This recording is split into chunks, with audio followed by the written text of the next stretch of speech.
Então vamos aí, né? Capítulo 17. Assistência fraternal.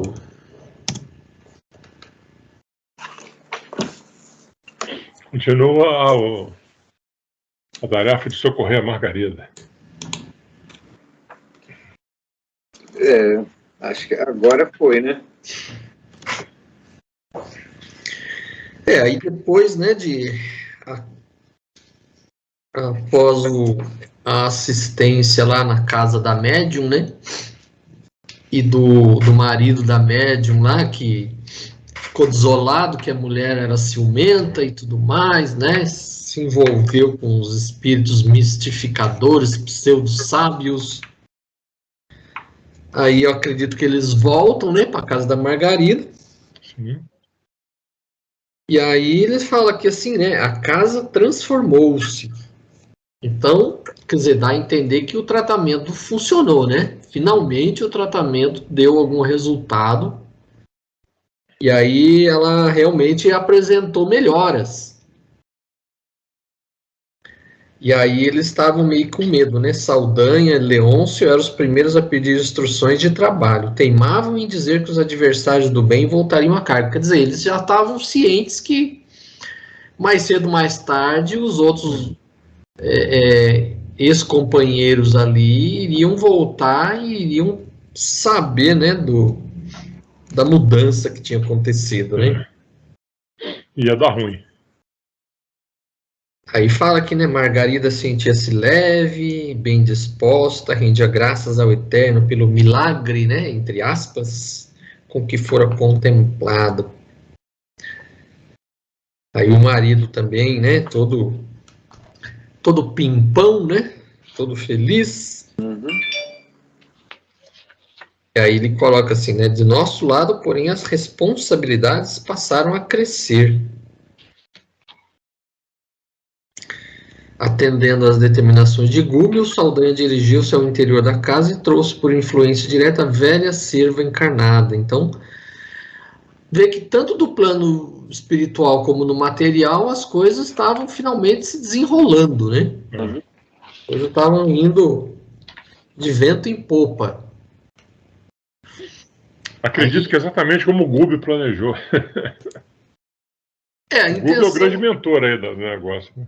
A intenção acredito que tenha sido essa, né? Quer dizer, o resultado foi bem diverso do que seria se desde o início fizesse o que o André Luiz queria, que era descer a lenha nos caras, né? Então não ia conseguir o resultado que eles estavam conseguindo agora. Aí vem a primeira questão, logo no princípio, aí, né? Saldanha demonstra temor quanto às possíveis represálias dos antigos companheiros. Comente sobre as dificuldades da mudança de rumos quando percebemos estarmos em erro. Atendendo às determinações de Gúbio, Saldanha dirigiu-se ao interior da casa e trouxe, por influência indireta, a velha serva encarnada que espanou móveis, bruniu adornos e abriu as janelas, dando passagem a vastas correntes de ar fresco. O prédio como que se reconciliava com a harmonia. As medidas referentes à limpeza prosseguiam adiantadas, quando vozes ásperas se fizeram ouvir partidas da via pública. Elementos da falange gregoriana gritavam por Saldanha, que compareceu junto de nós, desapontado e algo aflito. Nosso instrutor paternalmente lhe recomendou: vai, meu amigo, mostra-lhes o novo rumo. Tem coragem e resiste ao venenoso fluido da cólera. Usa a serenidade e a delicadeza. Saldanha estampou na fisionomia perceptível gesto de reconhecimento e avançou na direção dos recém-chegados. Uma das entidades de horrível semblante de mão na cintura gritou-lhe irreverente. Então, o que houve aqui? Traindo o comando? No interpelado que os últimos sucessos haviam alterado profundamente, respondeu humilde, mas firme. Meus compromissos foram assumidos com a própria consciência e acredito dispor do direito de escolher a minha rota. Ah, disse o outro sarcástico, tens agora direito? Veremos. E tentando insinuar-se de maneira direta, clamou, deixe-me entrar. Não posso, esclareceu o ex-perseguidor. A casa segue em outra direção. O interlocutor lançou-lhe um olhar de revolta insofriável e indagou sem voz, né? Onde tens a cabeça? No lugar próprio. Não temes porventura consequências dos gestos impensados? Nada tenho de que me penitenciar, né? Nada tenho de me penitenciar. O visitante fez carantonha. É careta, né? O visitante fez careta, né, de irritação extrema e aduziu. Gregório saberá. E retirou-se acompanhado pelos demais. Decorridos alguns instantes, outros elementos assomaram à entrada, assustadiços e insolentes com a repetição dos mesmos quadros, com a repetição dos mesmos... acho que até aí, isso. Sim. Já entra na doença. Aí já vem a turma, né? A turma dele. A turma do mal. A turma que vem pedir socorro aí pedir socorro, justamente. Mas eu acho que a pergunta 1, dificuldade de mudança, quando a gente está no erro, é a questão de você querer sair da zona de conforto, né? Você querer combater o vício, combater os defeitos, né? É muito complicado. É muito difícil, né? Você tem que ter muita disciplina, tem que ter muita força de vontade. Né? Dependendo do nível que você atinge, né? Que esse é um conforto meio... Não é possível que né, a pessoa persistindo no mal ali durante quase que a eternidade, vamos dizer, ou sei lá, durante um tempo bastante significativo. É extremamente doloroso, mas é impressionante como isso não mobiliza determinadas pessoas a mudarem de posição, muitas vezes. É impressionante isso, realmente, porque tem pessoas que o cara tem tendência do mal e o cara, a ficha não cai, meu amigo. Assim, de tá ruim, mas tá bom, né? Tá ruim, mas tá bom. Tá ruim, mas tá bom. E o cara persiste naquilo e cai de novo e toma porrada e continua na palavra. Eu acho que precisa, como aconteceu aqui nesse capítulo, acontecer alguma coisa que desperte no cara, né? Alguma coisa que dê uma chacoalhada nele, né? E aí ele vê que ele está no caminho errado, como aconteceu com os dois torturadores lá. O cara parece viu o filho sofrendo. Né? Ele fica cego, ele não tem referência, né? Então ele fica naquele mundo ali de perversão e ele não enxerga outra coisa, né? Isso é terrível, deve ser muito dolorido. Tem também a questão assim do orgulho próprio também, né? Admitir que está em erro. Porque a gente muitas vezes reluta em admitir que está errado, né? Principalmente quando você tem que dar o braço a torcer a uma outra pessoa.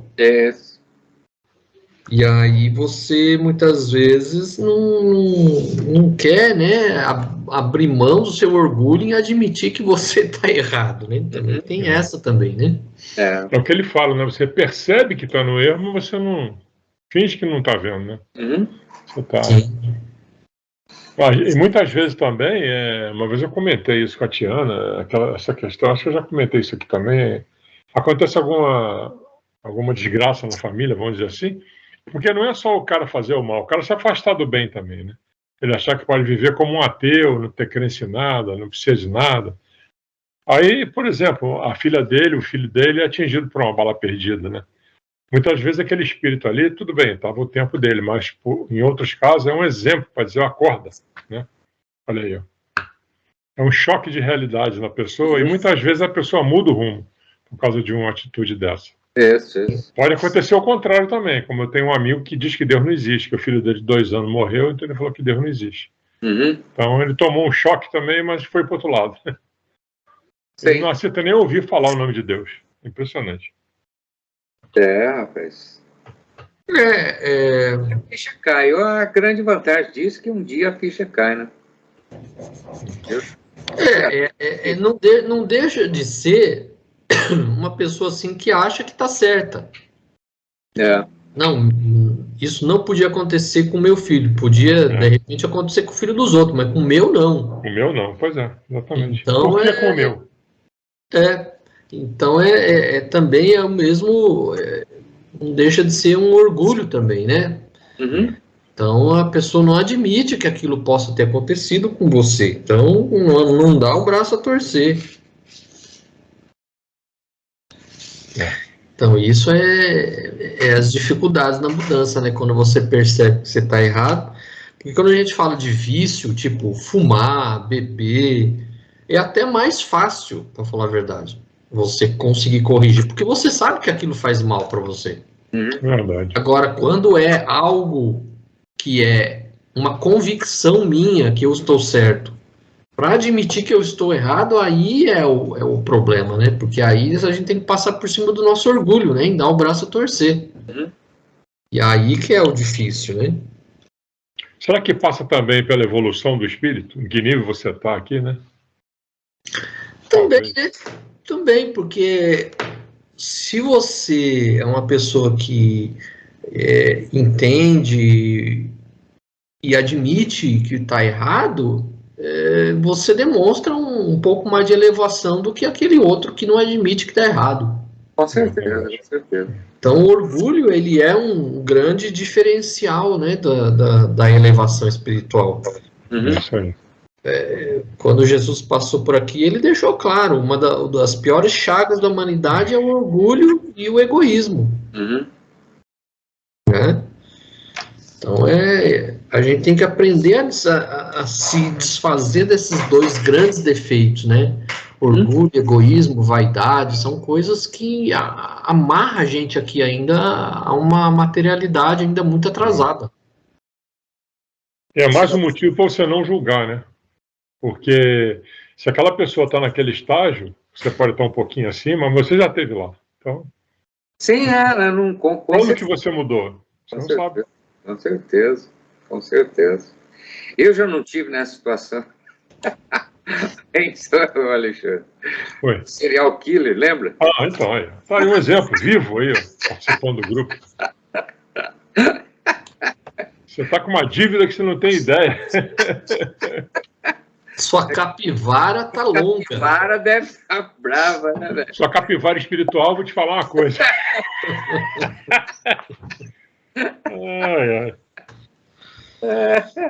Vamos começar a pensar em descontar um pouquinho por aqui. A pessoa chegar lá, desce, aqui você não fica. Foi ele. Nossa, já pensou, cara? Rapaz, se a gente vai no centro e a pessoa resolve desfilar a nossa capivara, não estou perdido. Nossa senhora. Tem que perguntar, você vai falar da minha capivara, então eu vou embora. Melhor não saber. Melhor não saber, deixa pra lá. Né? Deixa pra lá. Porque se a gente, quando reencarna, a gente passa pelo véu do esquecimento, é porque uma finalidade útil. Né? Graças a Deus. Você saber de todas as coisas erradas que você fez do passado, isso aí só vai te atrapalhar. Nossa Senhora. Já pensou? Tem que falar para o elemento lá, eu estou aqui na Terra igual você, aqui é um planeta diferente, não é ainda aquele pessoal que está, né, outro patamar, né, como dizer. Então aqui a gente ainda está carregadinho, né, então Fica quieto aí, sossega.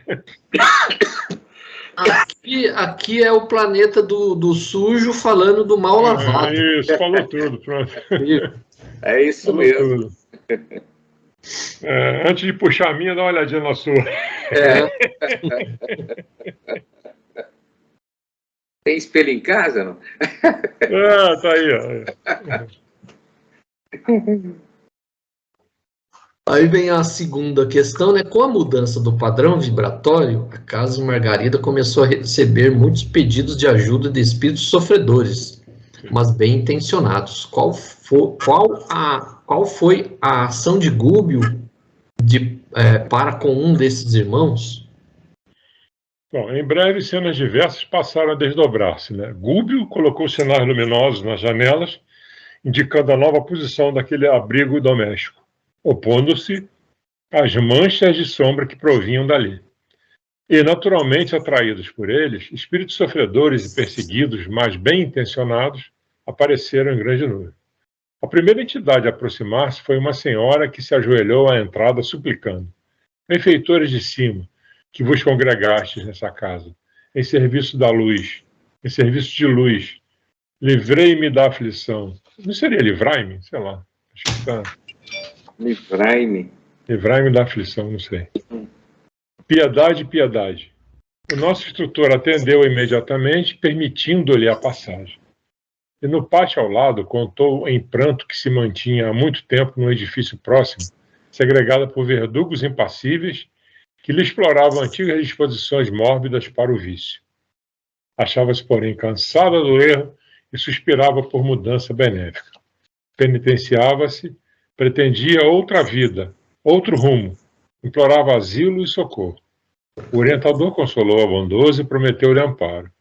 Logo após surgiram dois velhos rogando pousada, ambos haviam desencarnado. Acho que já passou, é só o da velhinha mesmo, né?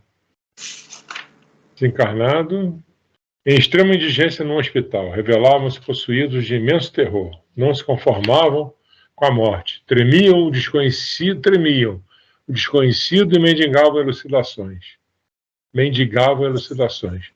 Padeciam de verdadeira loucura. Curiosa dama compareceu pedindo providências contra espíritos pervertidos e perturbadores, que em grande bloco lhes não permitiam aproximar-se do filho, instigando a embriaguez. Outra veio solicitar recursos contra os maus pensamentos de um espírito vingativo que lhe não dava ensejo à oração. É interessante a posição do não nesse tipo de português, né? Que hoje em dia inverteu de vez, né? Que lhe não dava, a gente fala que dava, não dava ensejo, ela botou o lhe aí. É um português diferente, né? A corrente de pedintes, contudo, não ficou aí. Tive a ideia de que a missão de Gúbio se convertera de repente numa avançada instituição de pronto-socorro espiritual. Dezenas de criaturas desencarnadas sob regime de prisão aos círculos inferiores alinhavam-se agora ao lado da residência de Gabriel, sob a determinação de Gúbio, que dizia aguardar a noite para o serviço da prece em geral. Antes, porém, que o dia expirasse, começaram a surgir vários elementos da falange de Gregório, afirmando-se dispostos à renovação de caminho.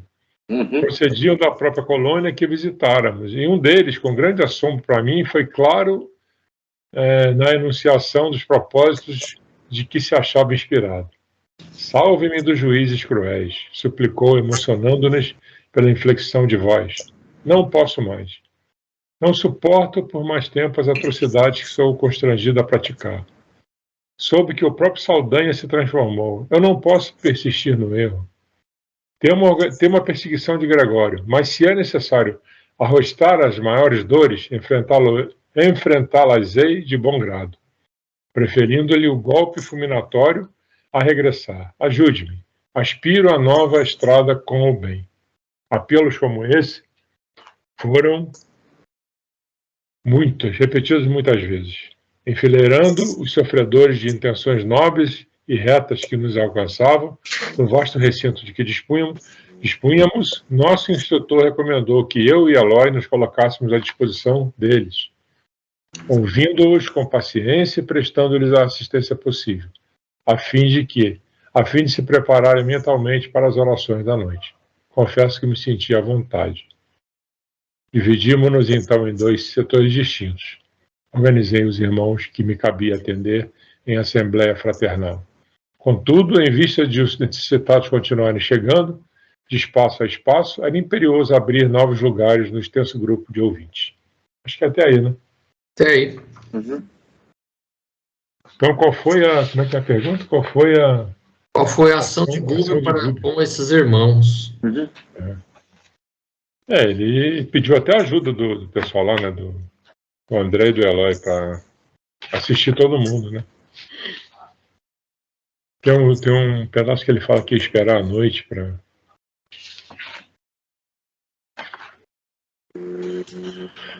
Um pouquinho mais para frente, mas a gente percebe aqui que praticamente o local ele foi isolado, né? Uhum. Foi. Então, ali passou a ser, como coloca aqui, ó, uma avançada instituição de pronto-socorro espiritual. É isso aí. Isso aí. E aí ele passa a atender todo mundo que, de repente, estava ali naquele momento, esperando, de repente, um momento decisivo para poder se libertar, né? Porque o que eu achei interessante é que ele fala assim, antes, porém, que o dia expirasse, começaram a surgir vários elementos da falange de Gregório, afirmando-se dispostos à renovação do caminho. Então você vê que tinha muitos lá do grupo lá do Gregório que estava só esperando uma oportunidade para pular fora do barco, né? O Saldanha abriu o caminho, né? Abriu. Sim. Ele, na verdade, foi um exemplo, né? Ele incentivou o pessoal a sair fora daquilo, porque muita gente estava ali e não queria estar, né? Não queria estar, né? Essa que é a verdade, né? É o que dá a entender, que tinha muita gente que estava ali mais por força da circunstância, não porque realmente queria pertencer àquilo ali, né? Uhum. O Saldanha, tipo assim, os caras devem ter visto assim, pô, o Saldanha conseguiu, né? Eu também devo conseguir, então... Lembra do Saldanha, aquele cara que era o cão chupando manga? Então, o cara mudou, então... Vamos lá. O próprio Saldanha mudou, por que eu não, né? Pois é, né? É que o outro é sempre pior que a gente, né? A dor do outro é sempre menor que a nossa. Você não sabe o que é sentir dor. E vamos que vamos. É porque a partir do momento que ele começa a isolar o ambiente, o pessoal começa a perceber que ali mudou o clima, né? Aí, opa, alguma coisa está diferente ali, vamos ver o que é.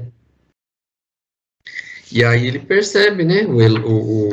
O Google percebe, né? Que ali era o momento de começar a aproveitar a oportunidade de resgatar mais pessoas, né? Verdade. Aí ele pega a colaboração do André Luiz, do Eloy, para poder fazer, né, dividir um pouco o trabalho, né? Uhum. Ouvindo os pacientes.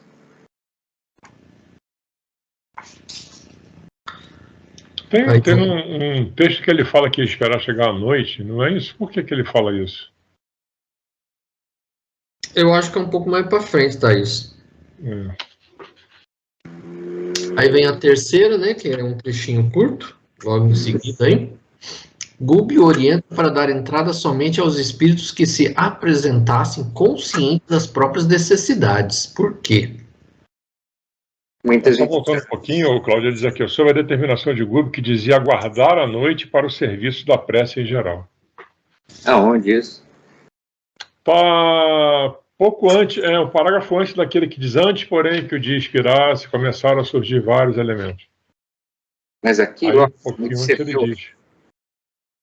Dezenas de criaturas desencarnadas sob regime de prisão. Eu não achei. Aí ele fala sobre a determinação de Gubbio que dizia aguardar a noite para o serviço da prece em geral. Ah, sim, Dezenas de criaturas desencarnadas sob regime de prisão. Isso aí. Agora, dá um lado aí, Sente Gabriel. Sobre a determinação de Gubbio que dizia aguardar a noite para o serviço da prece em geral. Sim. Eu acredito que ele estaria aguardando, né, o momento da noite, que aí acredito que seria mais propício, né, para fazer o trabalho, né, de assistência a essas entidades que estavam lá. Talvez menos tumulto, né, sei lá, por aí. Então vamos lá na 3.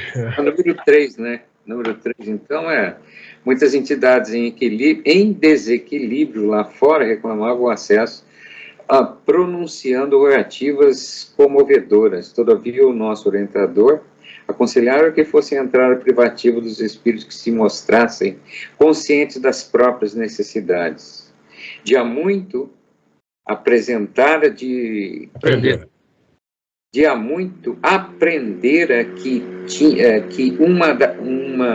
uma dor maior sempre consola uma dor menor. Ele limitava-me a pronunciar frases curtas para que os infelizes ali congregados encontrassem reconforto uns com os outros, sem a necessidade de doutrinação de minha parte. Conduzindo-me... Aí eu acho que já vai começar a quarta, né? Já é a quarta, né? Então, por que o Google falou para deixar entrar somente os espíritos que se apresentassem conscientes das próprias necessidades, né? Eu acho que é aquela história da vontade, né? Foi buscar ajuda porque está querendo. Então... Isso. Ou seja, a iniciativa deveria partir do próprio espírito, né? A vontade e a determinação e modificação, buscar a mudança, né? Se eles tinham esse ímpeto, né, interno que vinha de forma espontânea, vamos dizer, né? Eu acho que ele, evidentemente, que ia orientar nesse sentido, desde que, né, a pessoa se mostrasse com a disposição de mudança. É sempre a questão realmente da vontade, né, de querer mudar, né? Isso. Então, aí, consciência das próprias necessidades, ou seja, aqueles que já estavam conscientes de que eles estavam em erro e desejavam realmente se regenerar, né, refazer, né, as coisas. Então, se o espírito não estava assim, é que ele queria entrar para perturbar, né? Aí ele iria mais atrapalhar do que ajudar, né? Aí podia estar muito curioso também, né? Deixa ela ver o que está acontecendo. Os infelizes, que ele diz, os infelizes ali congregados encontrassem reconforto uns com os outros, sem a necessidade de doutrinação da minha parte. Ou seja, eles se consultarem, se autocurarem, vamos dizer, com a ajuda daqueles que estavam ali buscando ajuda também, né? Uns com os outros. Aí. Essa observação dele, uma dor maior sempre consola uma dor menor. Isso. E é verdade, né? Ele coloca aqui assim, limitava-me a pronunciar frases curtas para os infelizes. Ou seja, né, não precisava ficar fazendo um maior discurso, não. Em poucas palavras você conseguia, né, dar uma esperança para aqueles espíritos que estavam ali, né? E aí é que nem aquele náufrago, né? Tá lá no mar, lá quase morrendo afogado, aí vem um barquinho, resgata o povo, aí eles tudo junto ali, ó, vamos dizer assim, um ajuda o outro naquele momento de desespero, né? Verdade. Sempre tem um que é mais, assim, não sei se o termo é mais forte, né? Sempre tem um que procura consolar o outro, né? De uma maneira mais efetiva.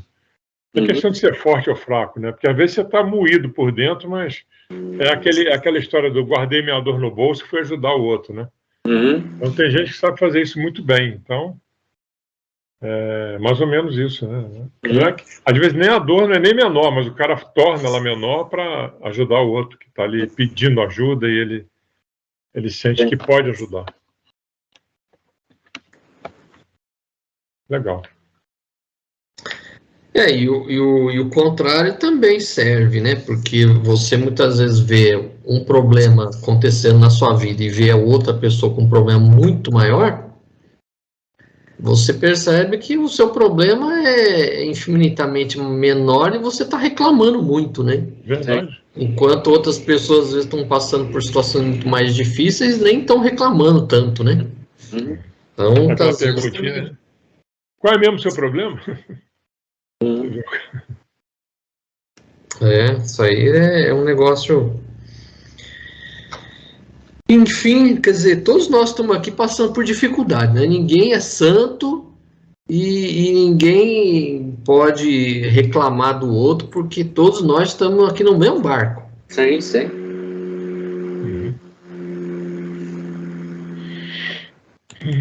Aí vem a quarta questão, né? Uma infortunada irmã que cometera suicídio pede ajuda, informa que, ao se aproximar dos filhinhos encarnados, ao seu toque lhes causava vírus fluídico.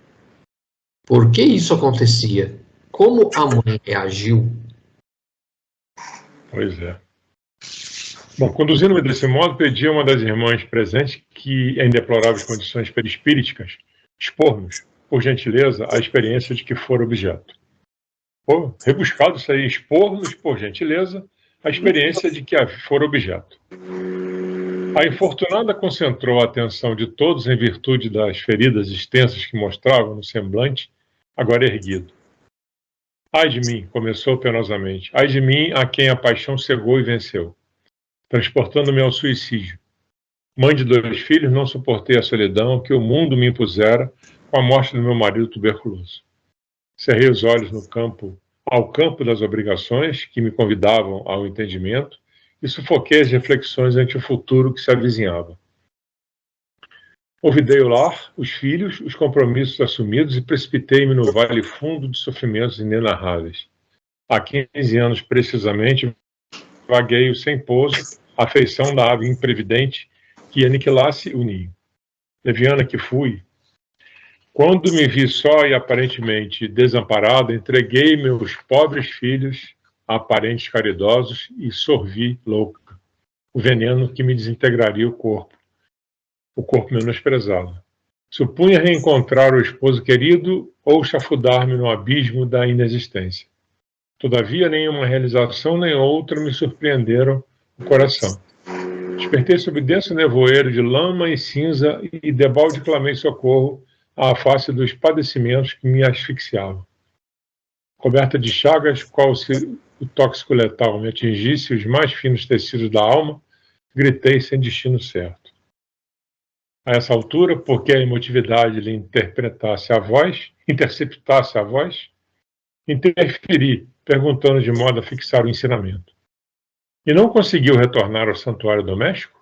Ah, sim, fui até lá, informou a interpelada, tentando dominar-se. Mas para acentuar minha angústia, o toque do meu carinho nos filhos amados, que confiara aos parentes próximos, provocava-lhes aflição e enfermidade. As irradiações de minha dor lhes alcançavam os corpos tenros, envenenando-lhes a carne delicada através da respiração. Quando compreendi que a minha presença lhe inoculava pavoroso vírus fluídico, deles fugi aterrada. É preferível suportar o castigo de minha própria consciência isolada e sem rumo que infligir-lhes sofrimento sem causa. Experimentei medo e horror de mim mesmo. Desde então, perambulo sem consolo e sem norte. É por isso que venho até aqui, implorando alívio e segurança. Estou cansada e vencida. Convença-se de que receberá os recursos que pleiteia por intermédio da prece. Esclareci, prometendo-lhe a colaboração eficiente de Gúbio. A pobrezinha sentou-se mais calma e, reparando que um dos irmãos presentes buscava salientar-se no intuito de relatar-nos a experiência de que era vítima, roguei atenção em torno das palavras que pronunciaria. É isso, né? Fiquei vigilante, aí já vai entrar a parte do pensamento, que é assim. O que é o vírus fluídico? Vamos lá. Eu acho que aqui é um termo que ele utilizou para nomear um tipo de influência, né, que o espírito estava fazendo nas crianças, né? Porque a gente sabe que qualquer espírito que chega próximo de você pode trazer algum efeito, vamos dizer assim, né? E no caso dela, provavelmente ela estava trazendo porque as crianças, pelo que eu entendi, eram muito pequenas. Sim. Então elas ainda não estavam, o corpo não estava ainda bem desenvolvido, o espírito dessas crianças ainda não estava bem, vamos dizer assim, integrado, né, ao corpo físico, porque a gente sabe que a criança até os 7 anos de idade ainda está no processo de integração espírito, corpo físico. Então, aqui, as emanações, vamos dizer assim, que ela emitia em direção à criança, era ruim, porque ela estava numa condição péssima, né? Porque ela se suicidou tomando veneno, então estava numa condição muito ruim, né? Uhum. Isso acabava ela menciona, né, inclusive, né? As irradiações da minha dor. Então é tudo negativo, né? Sim. Envenenando-lhes a carne delicada através da respiração. Terrível. E aí ela renuncia, né, à presença, né? Aí falou mais alto a mãe, né? Suportar o castigo da própria consciência isolada e sem rumo do que infligir sofrimento sem causa aos filhos, né? Porque ela percebe que ela estava fazendo mais mal do que bem, aí ela prefere se retirar, né? É isso aí. E aí ele fala que para receber os recursos que ela precisa, que ela está querendo, é através da prece, né? Uhum. Mais uma vez.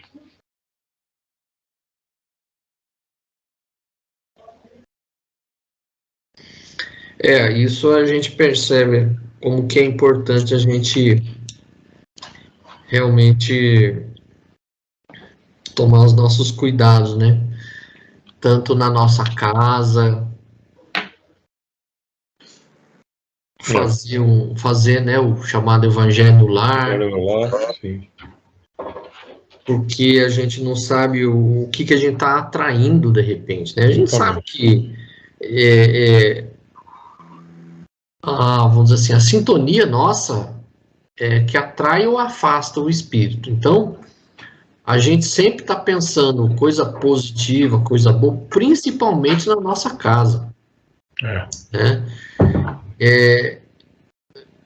Eu sempre tive assim, uma criação assim, bastante diferente dos meus amigos quando eu era moleque, né? Porque eu às vezes ia na casa dos meus amigos, né? Os pais brigavam, né? Falava palavrão direto. Eu achava isso, sabe, uma coisa assim horrível.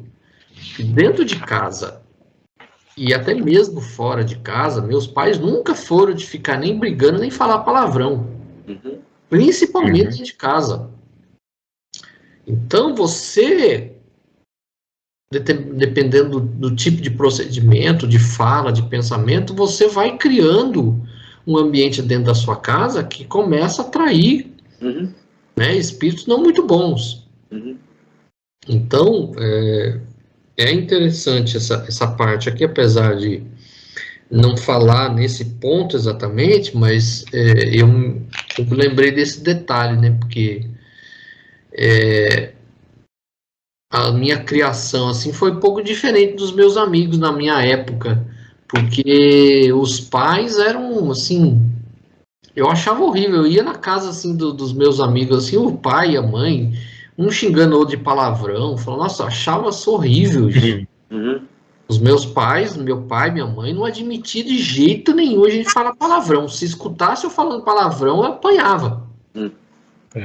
Porque eles não falavam, então eles não iam admitir que a gente falasse. Então eu fui criado nesse sistema. Então, a gente tem que criar um ambiente dentro da nossa casa que seja um ambiente sereno, de tranquilidade, porque é assim que nós vamos nos proteger. Muitas vezes esse tipo de discussão que gera esses palavrões é feito de obsessores, né, que estão por ali.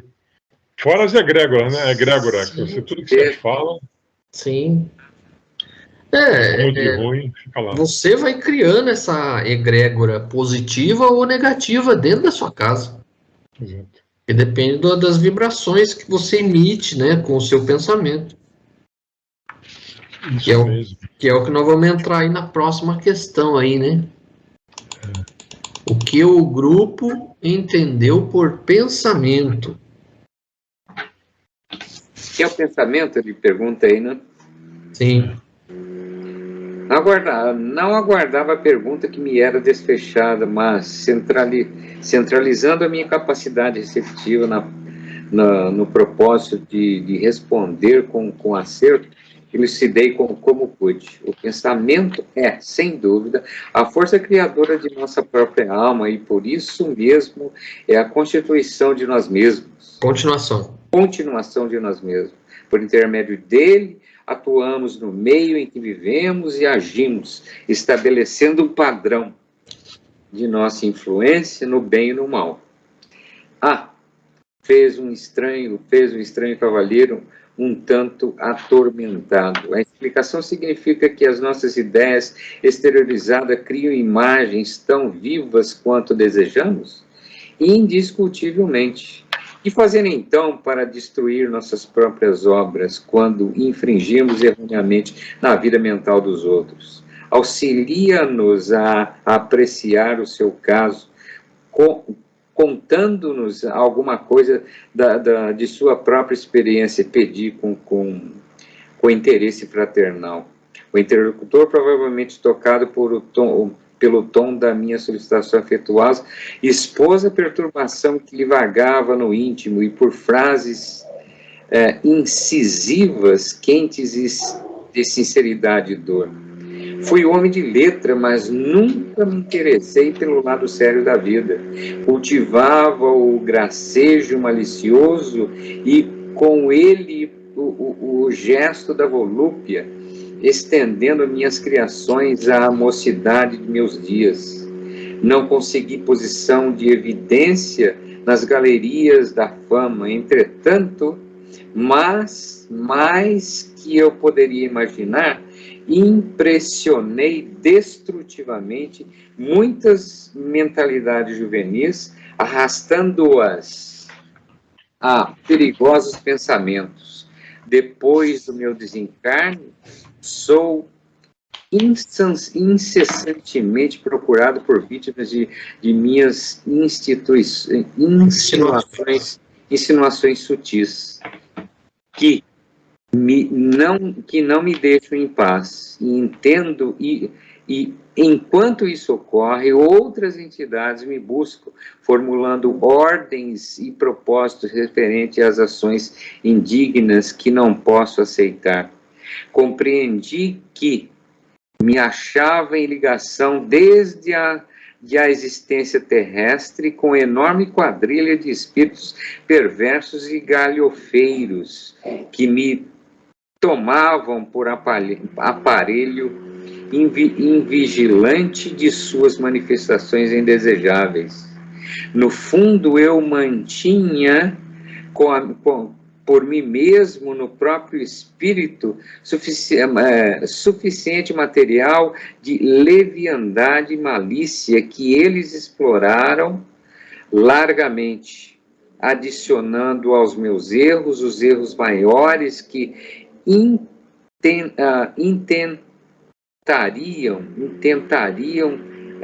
debalde praticar em meu concurso ativo.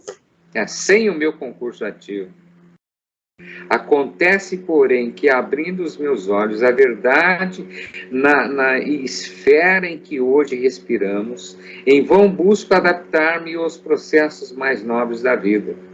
Quando não sou atribulado por mulheres e homens que afirmam prejudicados pelas ideias que lhes infundi, me romagem carnal, certas formas estranhas me apoquentam o mundo interior, como se vivessem incrustadas à minha própria imaginação.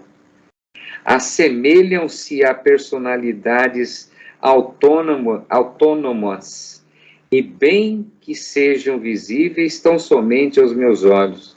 Falam, gesticulam, acusam-me e riem-se de mim. Reconheço-as sem dificuldade.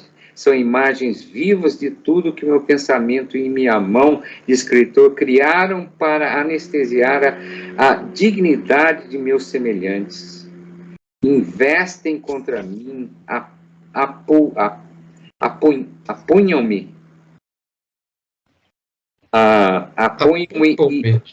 Apupam-me. É vaiar, né? É vaia. Vaia.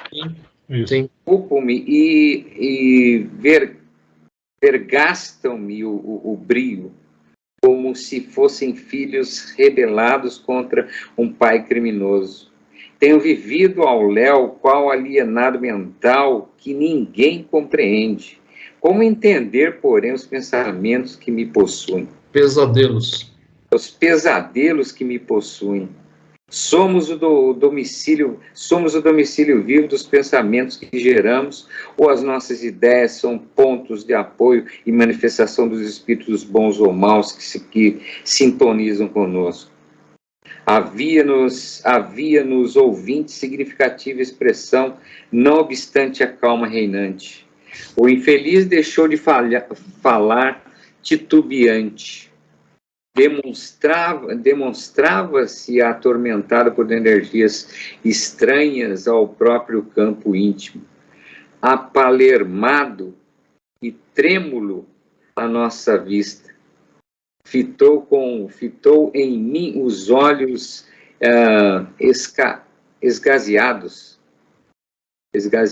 e arregalado, né? Isso, arregalados e esquisito terror. E correndo aos meus braços bradou: Ei-lo, que chega por dentro de mim. É uma das minhas personagens na literatura fescenina. Fescenina, eu não vi. Fescenina é tipo literatura assim sensual, libidinosa. Tá bom. Ok. É uma das minhas personagens na literatura fescenina. Ai de mim, acusa-me, gargalha, irônica e tem as mãos crispadas. Vai Enforcar-me. Vai enforcar-me. Aí já começa mais ou menos às 6, né? Aí já entra na sexta? Sim. Isso. Então, cuidado com o pensamento, né? O recado é esse, né? O cara era um escritor, pelo jeito, né? Escrevia essa literatura de baixo nível, né? Sim. Gênero, aqui embaixo tem no rodapé, né? Gêneros diversos populares e licenciosos, muito cultivados entre os antigos romanos. Eu vi? Sim. É isso mesmo. O que é isso? É a fescenina. Fescenina. Fescenina. Os personagens que ele criou estavam tudo atrás dele. Tudo reclamando, né? Seu pai ingrato, você Sai de mim. A gente. Não sou atribulado por mulheres e homens. Ele aqui, pelo visto aqui, ele era uma pessoa do tipo Marquês de Sade, né? Ovídio era um escritor na época no primeiro século da era, final do primeiro século antes da nossa era, e um pouquinho depois, foi na época do imperador Otávio, né? O Ovídio, ele também era um autor, né, de livros dessa linha. E ele acabou sendo exilado pelo imperador para uma região bem, bem longe, né, da Itália. E ele também acabou exilando não sei se filha ou neta dele também, que também começou a dar trabalho para ele.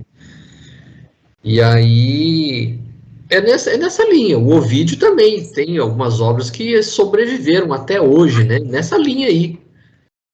E aí o que dá a entender é que assim, ele se tornou um instrumento, porque aqui ele fala assim: compreendi que me achava em ligação desde a existência terrestre com enorme quadrilha de espíritos perversos e galhofeiros que me tomavam por aparelho invigilante de suas manifestações indesejáveis. Então aqui é o típico médium intuitivo que se deixa levar por esse tipo de espírito.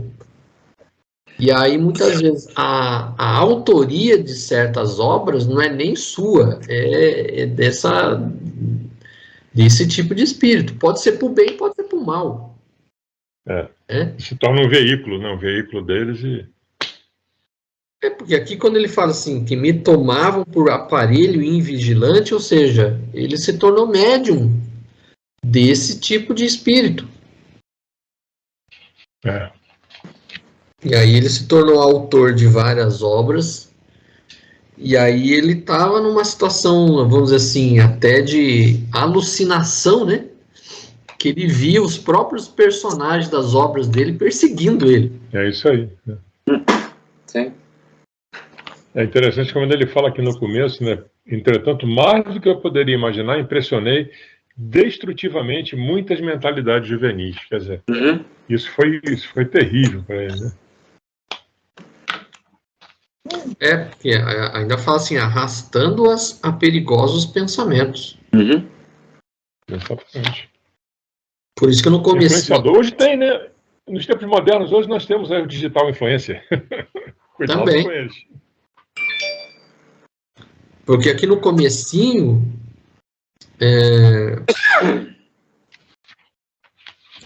Ele chega no André Luiz, né? E fala, né? Permite-me indagar? Aí o André Luiz fala, perfeitamente. Aí ele pergunta, o que é o pensamento?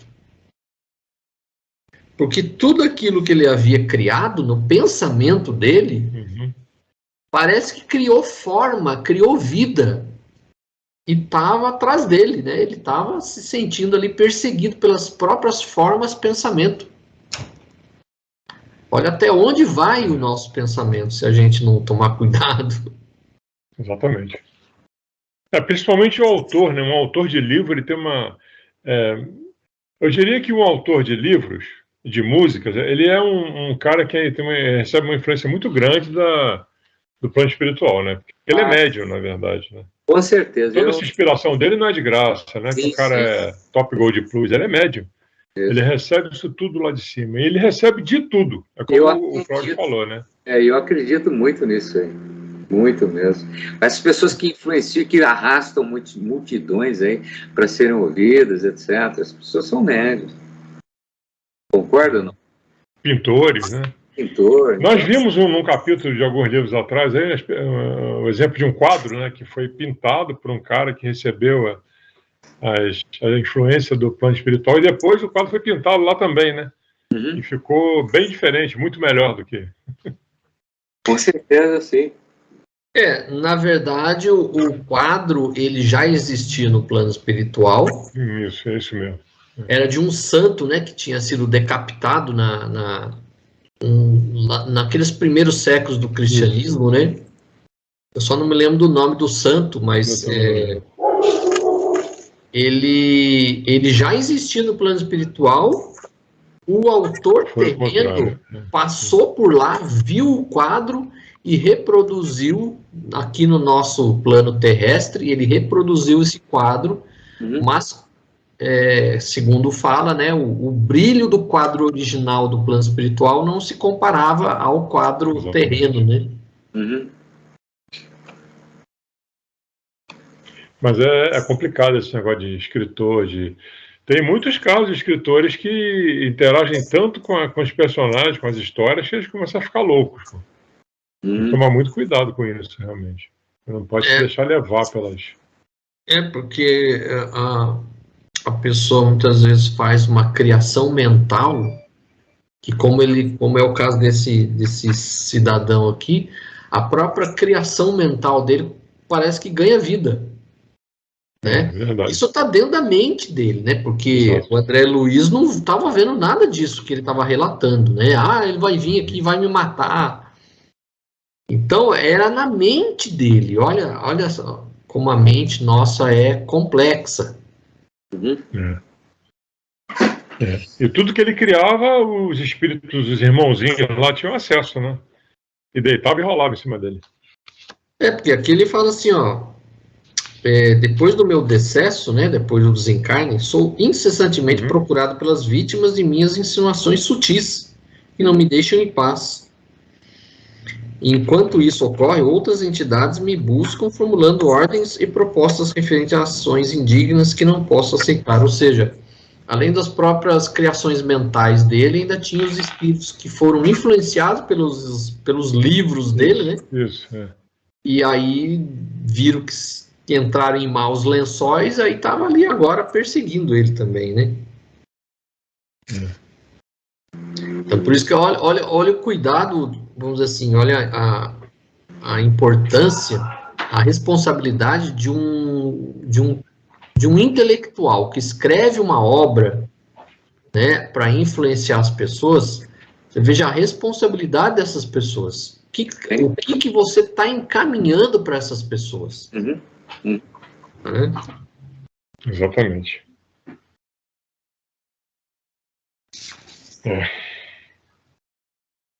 Porque aqui ele fala só, ei-lo que chega por dentro de mim.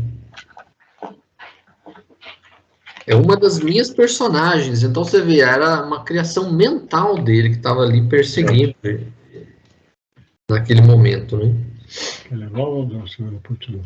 Alçando a destra a garganta, denunciava aflito. Seria assassinado, socorro, socorro.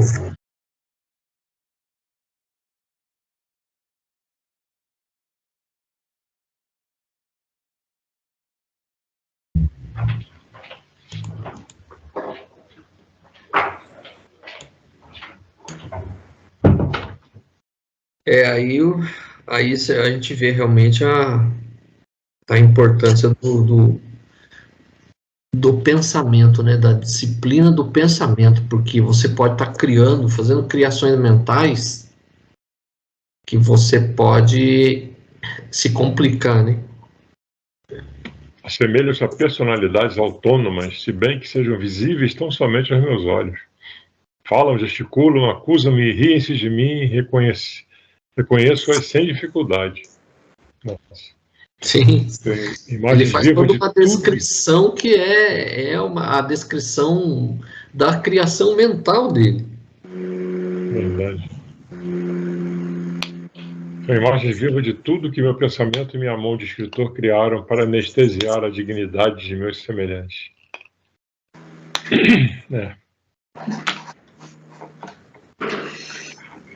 Quero não. Como entender, porém, os pesadelos que me possuem? Somos o domicílio vivo dos pensamentos que geramos, ou as nossas ideias são pontos de apoio e manifestação dos espíritos bons ou maus que sintonizam conosco? Quer dizer, as duas coisas, né? Duas coisas.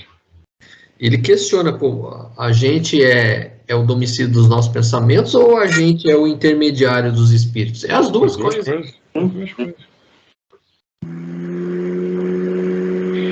Por isso também a importância dos médiuns, né? Porque durante o curso de médiuns, a gente fica naquela, né? Pô, será que aquele pensamento é meu ou é do espírito, né? Tem muito desse questionamento, né? Tem. E tem muita gente que não se manifesta achando que está sendo falso, né? Tá agindo com falsidade, que está agindo... Mas não é por aí. Se você tem uma... O Vitor falou isso várias vezes. Tinha um camarada lá que ele não falava, bicho. Você sente, eu sinto que eu deveria falar, mas eu não sei se sou eu ou se é um espírito.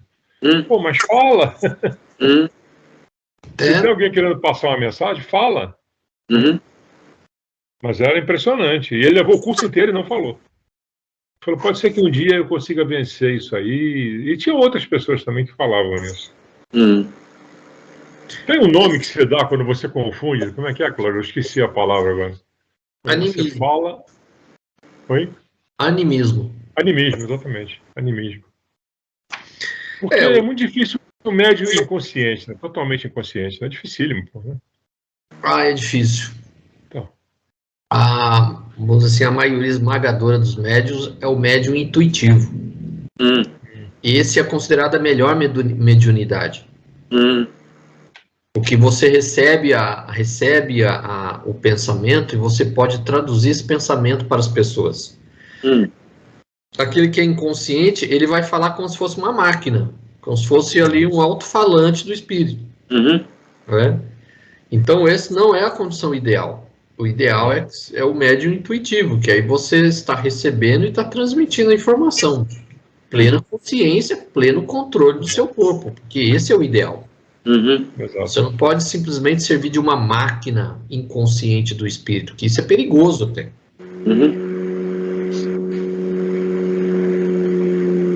O animismo não é um defeito, não é uma falha, não é uma farsa, é um evento, né? Você... O animismo ele decorre da dificuldade ainda que o médium tem de diferenciar os seus pensamentos do pensamento do espírito.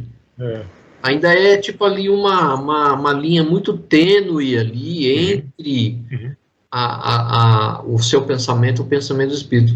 É algo que só vai assim deslanchar com a prática. A prática da mediunidade é que a pessoa vai começar a perceber. É igual dirigir um carro, é igual aprender qualquer ofício. No começo, assim, é meio difícil. Depois, você consegue aprender a diferenciar. Então, mas é o que foi falado. Se você sentiu falar, fala. Porque, de repente, pode ser alguma coisa realmente importante. Então, também concordo. Acho que tem que falar. Tinha uma senhorinha que ficava assim, mas será que sou eu que estou falando ou é um espírito? Não interessa, fala. Você está recebendo a intuição, você está querendo que passe uma mensagem. Né? Sim. Então fala. Porque, de repente, se você recebe a ferramenta e não usa, você nunca vai aprender a usar. Então tem que falar, porque assim é que você vai, aos poucos, desenvolvendo essa noção daquilo que é do espírito, daquilo que é seu. E você mesmo falando, você vai perceber se aquilo é ou não é. É algo que é próprio, é de cada um. Então é você que vai aprender a diferenciar, não é os outros que estão ali na roda que vai saber. É você que tem que saber. Só que você só vai aprender se você usar, se você falar, se você exteriorizar. Então é a prática. Enquanto você não usar a prática, vai ser difícil. Se a pessoa fica o tempo inteiro, não vou falar, ela nunca vai aprender a diferenciar. E é tão bacana, né? Eu participei da formação aquela fraternidade dos discípulos de Jesus, e tinham 3 médios psicofônicos, né? Que passavam as mensagens para a pessoa que ia lá receber vamos dizer, o diploma, né? Você entrou para a fraternidade. E foram 13 pessoas que passaram na sala onde eu estava assistindo, e 3 médios faziam a mensagem. Não teve uma mensagem igual a outra. Impressionante. Os médios, além de serem diferentes entre si, as mensagens deles eram diferentes, procurando pegar a essência de cada um que estava ali, né? Como tinha chegado até aquele momento ali. Muito bacana você prestar atenção num negócio desse. Sim. E aí vamos para a sexta, né? Na sequência aí, né? Gúbio pede a Leôncio, o ex-hipnotizador de Margarida, para intervir com alívio ao irmão que reclamava socorro. Comente sobre esse processo e a lição que podemos tirar desse caso. Bom, ele grita lá, seria assassinato, socorro, os demais companheiros perturbados e sofredores ali presentes alarmaram-se, desditosos. Houve quem tentasse fugir, mas com uma frase apenas, sustei o tumulto que se iniciava. O pobre beletrista, desencarnado, contorcia-se em meus braços sem que eu pudesse socorrer-lhe a mente transviada e ferida. Cautelosamente enviei um emissário a Gúbio, que compareceu em alguns segundos. Examinou o caso e pediu a presença de Leôncio, o ex-hipnotizador de Margarida. À frente do recém-chegado, indicou-lhe o doente em crise e falou peremptório, mas bondoso. Peremptório é enfático, né? Sim. Opera aliviando. Eu, falou o convertido semi-apalermado, merecerei a graça de transmitir alívio? Gúbio, no entanto, obtemperou sem hesitar. Serviço construtivo e atividade destrutiva constituem problemas de direção. A corrente líquida devastadora que derruba e mata, pode sustentar uma usina de força edificante. Em verdade, meu amigo, todos somos devedores enquanto nos situamos nas linhas do mal. É imperioso reconhecer, contudo, que o bem é a nossa porta redentora. O maior criminoso pode abreviar longos anos de pena entregando-se ao resgate próprio, através do serviço benéfico aos semelhantes. Dissipando-lhe as dúvidas, acentuou com inflexão de ternura. Começa hoje, aqui e agora, com o Cristo. Em tua determinação de ajudar, esconde-se a solução do segredo da felicidade própria. Leôncio não mais vacilou, magnetizou o enfermo, dementado, que poucos minutos depois silenciou em profundo repouso. Desde esse instante, o ex-perseguidor não mais me abandonou nas experiências do dia, desempenhando as funções de excelente companheiro. A Assembleia, porém, crescia de hora em hora, entidades de boa intenção buscavam-nos sequiosas de paz e esclarecimentos. Mas, francamente, doía-me observar tanta ignorância além da morte do corpo. A maior parte dos presentes não surgia o mais leve traço de compreensão da espiritualidade. Raciocínios e sentimentos jaziam presos ao chão terrestre, vinculados a interesses e paixões, angústias e desencantos. E nosso orientador fora categórico nas últimas informações que transmitira. A noite próxima assinalar-nos-ia o término da permanência junto ao lar de Margarida. E cabia nos preparar quantos nos buscavam, famintos de conhecimento santificante, para os serviços de oração que ele pretendia realizar. Não convinha comparecessem desprevenidos de avisos salutares e oportunos acerca das obrigações e esperanças que lhes competiam desenvolver. Em razão disso, interferia nas conversações, disseminando os esclarecimentos de que podia dispor. Ao entardecer, a conformação e o contentamento reinavam em todos os rostos. Nosso instrutor prometera conduzir os companheiros de boa vontade à esfera mais elevada, garantindo-lhes a passagem para a condição superior. E doce júbilo transparecia de todos os olhares. Na exaltação da fé e confiança que nos dominavam, simpática senhora pediu-me permissão para cantar um hino evangélico, ao que anuí, prazeroso, e era de ver a beleza da melodia desferida em notas de maravilhoso encantamento. Alegre e reconfortado pela expressão do serviço que nos fora conferido, tinha meus olhos nublados de pranto quando, aos últimos versos do cântico de esperança, jovem dama, de triste fisionomia, avançou para mim e disse em voz súplice: meu amigo de hoje em diante, adotarei novo rumo. Sinto nesse cenáculo de fraternidade que o mal nos afundará invariavelmente nas trevas. Aí começa a 7, né, eu acho. Aí começa a 7, é.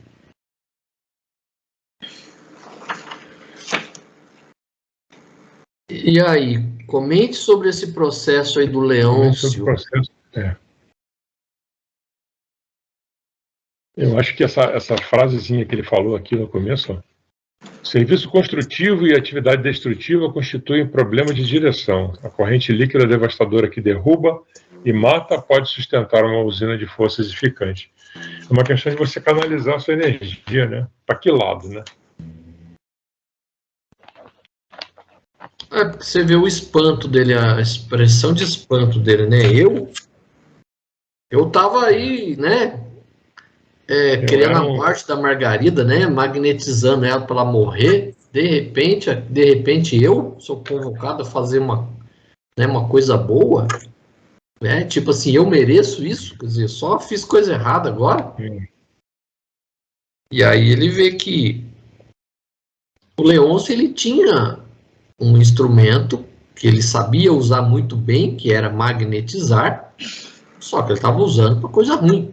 Sim. Sim. E aí o Gúbio mostra para ele que ele pode usar o mesmo tom, vamos dizer assim, de magnetizar, só que para coisa boa. Então, o instrumento não é o problema é, como ele fala aqui, a direção. É o rumo que você dá para as coisas. Então, se você usar bem o dom que você tem, você pode construir como você pode destruir. Isso. É verdade, meu amigo, todos somos devedores enquanto nos situamos na linha do mal. É imperioso reconhecer, contudo, que o bem é a nossa porta redentora. Ou seja, tem que reconhecer isso, né? É porque, por exemplo, a energia atômica, ela pode ser utilizada para produzir energia elétrica, ou ela pode ser produzida uma bomba atômica e matar um monte de gente. Destruir. Então, o problema não é o instrumento, o problema é a forma como você usa, né, esse instrumento. Então, as potencialidades que nós temos, a gente tem que ver como que a gente está usando. Né? Estamos usando para coisa boa, estamos usando para coisa ruim.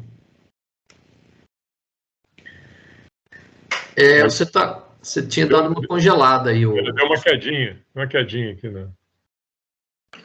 Entrou um gnomo aqui.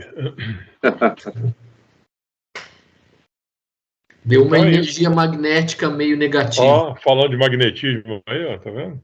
Uhum. Então é isso, né? É o lado negro da força e o lado branco da força, né? Você escolhe, né?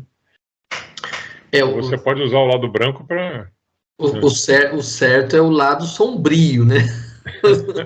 O lado negro, isso aí é um termo não muito correto. É lado sombrio. Tá certo.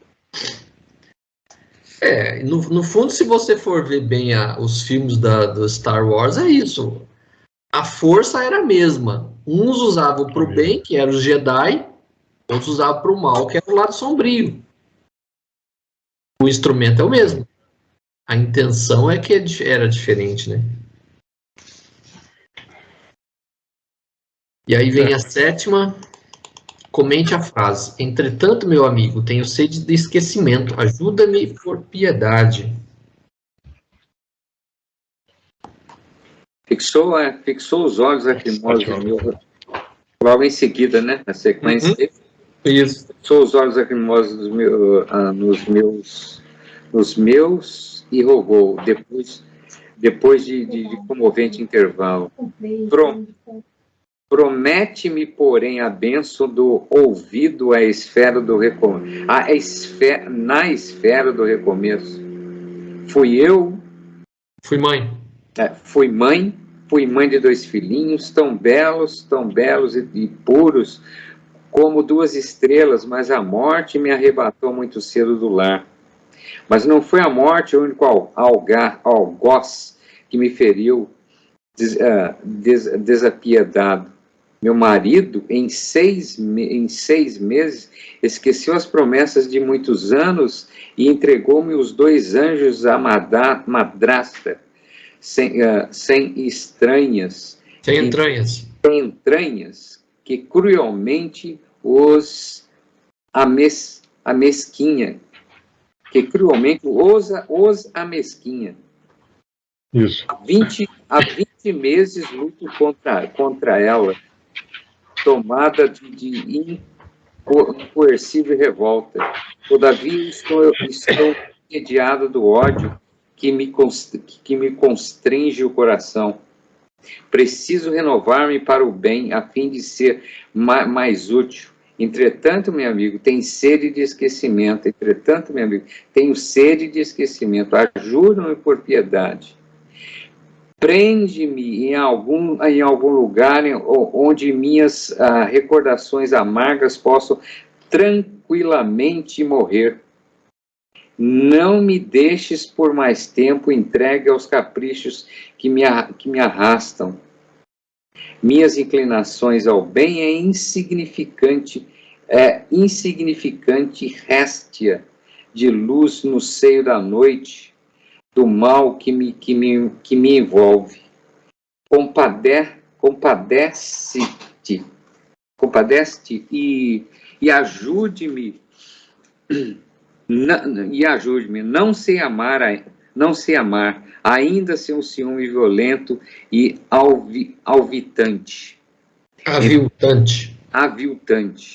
Entretanto, não ignoro que o Mestre Divino se entregou à cruz em extrema renúncia.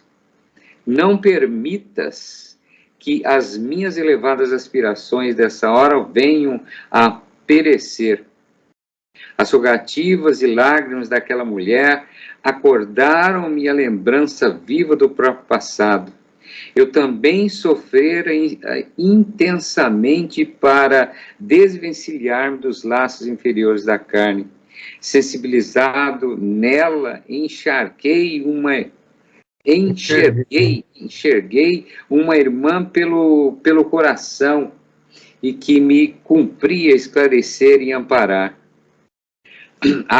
Abracei-a comovido como se fosse uma filha chorando por minha vez e refletindo nas dificuldades de quantos empreende a reveladora viagem na morte sem bases de verdadeiro amor e de legítimo entendimento nos corações que permanecem a retaguarda, exclamei. Sim, farei de tudo quanto estiver em minhas forças para auxiliar-te. Fixa-te em Jesus e doce esquecimento do perturbado campo terrestre te balsamizará o espírito, preparando-te para o voo às torres celestes. Serei teu amigo e desvelado irmão. Ela abraçou-me confiante como a criancinha quando se sente segura e feliz. Ou seja, ela se entregou realmente a... E aí, comente a frase: entretanto, meu amigo, tenho sede de esquecimento, ajuda-me por piedade. Esse esquecimento não seria justamente ela esquecer esse passado negro dela? Exatamente. Eu acho que é isso, né? Que ela fala: prende-me em algum lugar onde minhas recordações amargas possam tranquilamente morrer. Isso. É o caso, pelo visto aqui, mais uma ciumenta, né? Porque ela desencarnou, o marido casou de novo e ela não aceitava a madrasta, né? Que também, pelo visto, não era, porque ela coloca aqui madrasta sem entranhas que cruelmente os amesquinha, ou seja, a madrasta também devia maltratar as crianças, né? Exatamente. E aí ela não conseguia desprender, né, da vida doméstica que ela perdeu, e ela não aguentava mais, né, essa situação. Ela queria esquecer, né, ir para algum lugar, esquecer. Tanto que ela pede aqui, né, promete-me, porém, a bênção do ouvido na esfera do recomeço, ou seja, Eu quero reencarnar novamente para poder recomeçar do zero, né? Porque eu não aguento mais essas lembranças, né? Ela não deve esquecer, não deveria esquecer que ela entregou os filhos, inclusive, para a parente, né? Antes do marido casar, né? Não, mas aqui acho que é outro caso, né? Ah, tá certo, tem razão. Isso. Aquela que entregou é que suicidou. É outra história. A outra se suicidou. Essa aqui não. Essa aqui ela fala só que a morte me arrebatou muito cedo do lar, né? Não diz o que exatamente aconteceu. Não diz como foi, exatamente. E ela não perdoou o marido que em 6 meses já tinha casado de novo. Isso, é. É o que você falou, né? Ciumenta e apego material, né? Quando a gente comentou, várias vezes já comentou, o apego não é só aos bens materiais, as pessoas também. Também. Achar essa fronteira aí Não, e outra, vamos relembrar também, nós estamos falando aqui da década de 40, 50. Naquela época, tipo assim, a mulher morria, o marido com filho ia fazer o quê? Precisava arrumar outra mulher para cuidar dos filhos. Não é como hoje, já é uma outra mentalidade, de repente o pai consegue criar os filhos sem casar novamente, mas naquela época é assim, marido é para trabalhar, né, para prover a casa, a mãe é para cuidar dos filhos e da casa. Uhum. Então, era o procedimento da época também, né? Exatamente.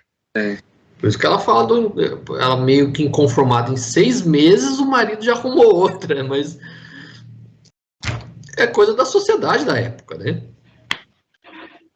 E aí ela não consegue esquecer, né? Por onde ela vai, o pensamento vai junto, né? Então, ela não aguentava mais, né? Esse tipo de pensamento. Você vê que é interessante nos dois casos aqui, tanto do rapaz que era o escritor, como da mulher, o problema do pensamento fixo, né? Exato. O pensamento criando coisas. Então, chega um ponto que você deseja reencarnar para você apagar essa memória que te tortura. Você vê que coisa que é o nosso pensamento se a gente não tomar os nossos cuidados. Sim. E ela cita aqui que ela estava entediada do ódio. Ódio que me constringe o coração. Sentir ódio é terrível, né? Eu acho que eu nunca senti ódio de ninguém. Deve ser um negócio muito complicado, né? Na verdade, a posição dela de mãe, né, falou alto, e ela, vendo a madrasta torturar os filhinhos dela, né, tratar mal, né? Ela não conseguia não sentir ódio da mulher. Há 20 anos luto contra ela na tomada de incoercível revolta. Todavia estou entediado do ódio que me constringe o coração. Preciso renovar-me para o bem. Ela estava... Eu penso que assim, o ódio é uma doença do pensamento, né? Então, ela não conseguia e ela pedia, né, para que pudesse reencarnar para poder recomeçar de novo. Uhum. Esse esquecimento dela, essa vontade dela de deixar tudo para trás, etc., é muito parecido com a questão do perdão, né? De repente ela estava querendo perdoar aquilo tudo que estava acontecendo, perdoar o marido, perdoar a nova mulher, perdoar todo mundo, para ela poder ter paz, né? O problema dela é que ela não conseguia, né? E eu achei interessante aqui, quando ele fala assim, as rogativas e lágrimas daquela mulher acordaram minha lembrança viva do próprio passado. Uhum. Então, se a gente for pegar lá o nosso lar, a gente vai ver lá que o próprio André Luiz, quando ele retorna à casa dele, ele vê que a mulher já tinha casado com outro. Isso. Sim, então ele também, ele recordou, falou, nossa... isso aí, estou vivendo nessa mulher, né? Aparece no filme aparece essa cena, é bem isso mesmo. Ele volta para casa e vê a mulher com outro, nasce. Assim. Você vê, o André Luiz, hein? Tinha o apego, o tal do apego, que é muito complicado, né? Nós vimos outros lances, né, em outros livros também, de pessoas que pediram para descer, para ficar no meio da família, né? E a mulher tinha casado com outro e ele não quis mais nem voltar, ele ficou lá. Não, vou ficar por aqui mesmo. A gente viu que no passado, aí, não sei se foi, acho que foi nos Mensageiros, que a gente viu esse caso aí. A pessoa pediu para ir rever a família e não voltou mais. Então é um negócio complicado. O apego ali nosso, junto às pessoas, é muito complicado. Se a gente não tiver um pouquinho de disciplina e desapego, né? A gente acaba se complicando mesmo. Eu penso que isso aí também é um pouco da evolução. Quanto mais evoluído você tiver, né, quanto mais você conseguir evoluir, menos difícil vai ser você não desapegar, né? Com certeza. À medida que você vai desapegando, você vai tendo a consciência de que nada, na verdade, nada nem ninguém é seu. Quando você cai nessa né, quando cai essa ficha para você de que você não é dono de nada nem de ninguém, você já deu um passinho ali à frente. É isso. Até porque todo mundo que está à sua volta tem a ver contigo, né? Estamos todos interligados, né? Mas como tem aquele livro que é um romance, eu não li, mas o pessoal fala bem disso, né? Tem um romance aí que tem esse título, Ninguém é de Ninguém. Fizeram até um filme, inclusive, sobre esse livro. Ficou em cartaz alguns dias aqui em São José, mas não tive oportunidade de assistir, mas deve ser interessante. Mas deve ser assim. Todos nós temos esse sentimento de posse de forma muito arraigada, muito nítida e incisiva, né? As pessoas se apegam, nem só às outras pessoas, mas a bens materiais, enfim. O mundo é assim, as pessoas são assim, umas muito arraigadas, outras menos, enfim. É a realidade nossa, enfim, da vida mesmo. É isso aí, então encerramos por hoje.